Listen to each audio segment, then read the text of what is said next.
South east Delhi के जंगपुरा में एक बेटे की गोली चलाने से मां की मौत हो गई। इस हादसे के बाद पुलिस ने गोली चलाने वाले बेटे को गिरफ्तार कर लिया। शुरुआती जांच के मुताबिक दिल्ली पुलिस ने कहा कि एक्सीडेंटली गोली चलने से मौत हुई है। फिलहाल पुलिस इस पूरे हादसे की जांच में जुटी है।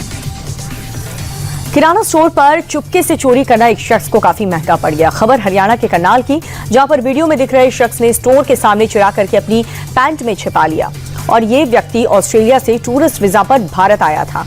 चोरी करने वाले शख्स ने भारी मात्रा में घी, शहद और दूसरे सामानों पर हाथ साफ किया। स्टोर्स में काम कर रहे शख्स ने चुपके से उसके वीडियो बनाए और फिर बाकायदा सभी के सामने उसे सामान बरामद किया और बाद में इस शख्स को पुलिस के हवाले कर दिया गया। पूर्व एनसीपी नेता बाबा सिद्दीकी के कत्ल से जुड़े मामले में एक बड़ा अपडेट सामने आया। मुंबई की स्पेशल मकोका कोर्ट ने इस पूरे केस से जुड़े सभी 27 आरोपियों के खिलाफ आरोप तय किया है। आरोपियों पर बीएनएस, मकोका आर्म्स एक्ट और महाराष्ट्र पुलिस के प्रावधानों के तहत आरोप तय किए गए।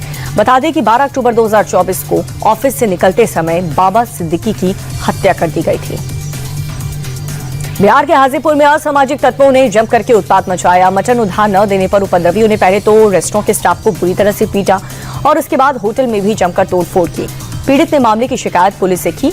मौके पर पहुंचे पुलिस वालों ने उपद्रवियों की तांडव मचाया। मारपीट की पूरी घटना सीसीटीवी में कैद हो गई। पुलिस की कार्यशैली पर भी सवाल उठ रहे हैं। पंजाब के मोहाली में नशा मुक्त केंद्र से एक साथ 40 मरीजों ने भागने की कोशिश की। सीसीटीवी में दिख रहा है कि कैसे झुंड बनाए मरीज गेट को धक्का देकर तोड़ने की कोशिश कर रहे हैं, मगर गेट बाहर से बंद था, जिसके चलते मरीजों की कोशिशें नाकाम हुई। और ये घटना उस वक्त हुई जब स्टाफ उन्हें चाय की जानकारी देने आ रहा था। इनमें कई मरीज एनडीपीएस एक्ट के आरोपी हैं और बार बार नशे की उड़क में भागने की कोशिश करते हुए नजर आए। महाशिवरात्रि को लेकर के यूपी पुलिस पूरी तरह से तैयार है। राज्य के अलग अलग हिस्सों में पुलिस फ्लैग मार्च निकाल रही। मंदिरों के पास चौकसी को भी बढ़ा दिया गया है। आगामी त्योहार को देखते हुए हरदोई पुलिस ने बेहटा गोकुल इलाके में सकाहा मंदिर का निरीक्षण किया और सुरक्षा व्यवस्था का जायजा लिया। अहमदाबाद का इसनपुर इलाके में उस वक्त हड़कंप मच गया जब एक केमिकल गोदाम में भीषण आग लग गई और आग इतनी भयंकर थी कि धुएं के गुबार में कई किलोमीटर दूर से देखे जा सकते हैं। सूचना मिलते ही फायर फाइटर्स की टीम 8 गाड़ियों मौके पर पहुंचती है। मशक्कत के बाद आग पर काबू पाया जाता है।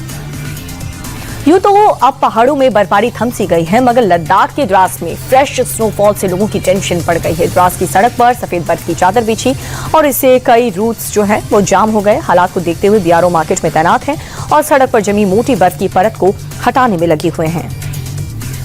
तेजी के साथ बंद हुआ शेयर मार्केट। सेंसेक्स करीब 208 अंक की तेजी के बाद 84,273 अंक पर बंद हुआ। निफ्टी में भी 68 अंकों की बढ़त दर्ज की गई। निफ्टी बढ़त के बाद 25,935 पर बंद हुआ। शेयर मार्केट में ऑटो, आईटी और मीडिया शेयर्स में तेजी देखी गई। दूसरी ओर ऑटो सेक्टर सबसे ज्यादा 1.37% चढ़ा और इसके अलावा ग्लोबल मार्केट में तेजी देखने को मिली है। शेयर मार्केट में तेजी के साथ कई शेयर्स को भी फायदा हुआ। आज सेंसेक्स और निफ्टी में तेजी के बाद कई शेयर्स चमके। इटर्नल, टाटा स्टील्स और ओएनजीसी आज के टॉप गेनर्स में शामिल रहे और वहीं बाजार में तेजी के बाद कई शेयर्स के निवेशकों को नुकसान हुआ। एचसीएल टेक्नोलॉजीज, बजाज फाइनेंस और डॉक्टर रेड्डीज लैब आज के टॉप लूजर्स में शामिल रहे। सोने चांदी के दाम में आज ज्यादा उतार चढ़ाव नजर नहीं आया है। सोने के दाम में मामूली तेजी दर्ज की गई। 24 कैरेट सोने के दाम में 133 रुपए की तेजी रही, जिसके बाद 10 ग्राम सोने का दाम 1,57,933 रुपए पर पहुंच गया। दूसरी ओर चांदी के दाम में गिरावट दर्ज की गई। आज चांदी के दाम में 1,920 रुपए की गिरावट रही। 1 किलो चांदी का भाव 2,60,700 रुपए हो चुका है। अमेरिकी डॉलर के मुकाबले रुपए में भी आज तेजी दर्ज की गई है। रुपया आज डॉलर के मुकाबले 9 पैसे चढ़ा, जिसके बाद एक अमेरिकी डॉलर की कीमत 90 रुपए 57 पैसे पर आ गई। सोमवार को रुपए में उतार चढ़ाव देखा गया था। कल अमेरिकी डॉलर के मुकाबले भारतीय रुपए में 1 पैसे की गिरावट दर्ज की गई थी और वहीं फॉरेन रिजर्व के व्यापारियों को उम्मीद यह है कि रुपए में और भी ज्यादा तेजी दर्ज हो सकती है। नए इनकम टैक्स एक्ट 2025 के तहत कई नियम बदल दिए गए हैं। अब साल में 10 लाख कैश जमा कर निकालने पर ही पैन कार्ड देना होगा। अभी जो नियम है उसके मुताबिक रोज 50,000 रुपए जमा करने या फिर निकालने के लिए बैंक को पैन कार्ड देना पड़ता है। होटल के बिल चुकाने के लिए लिमिट भी 50,000 से बढ़ाकर 1 लाख रुपए कर दी गई है। प्रॉपर्टी खरीद के मामले में लिमिट 10 लाख से 20 लाख रुपए कर दी गई। नए नियम 1 अप्रैल 2026 से लागू होंगे।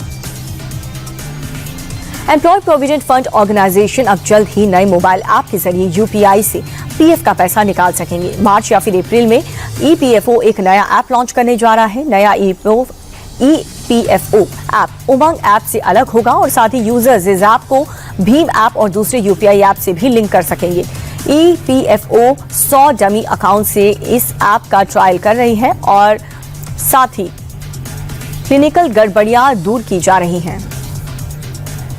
T20 वर्ल्ड कप में 15 फरवरी को भारत और पाकिस्तान का मैच है, लेकिन इस बीच भारत के कई शहरों में कोलंबो का फ्लाइट किराया काफी बढ़ चुका है। दिल्ली से कोलंबो की नॉन स्टॉप फ्लाइट का किराया 14 फरवरी के लिए 90,000 से 1.5 लाख रुपए तक दिख रहा है। मुंबई से श्रीलंका तक किराया मैच के एक दिन पहले 80,000 रुपए से 1.25 लाख रुपए तक पहुंच गया। आर्थिक संकट झेल रही श्रीलंकाई टूरिज्म इंडस्ट्री को भारत पाकिस्तान मैच से काफी उम्मीद है, लेकिन फैंस बढ़ती कीमतों से काफी ज्यादा परेशान हो चुके हैं।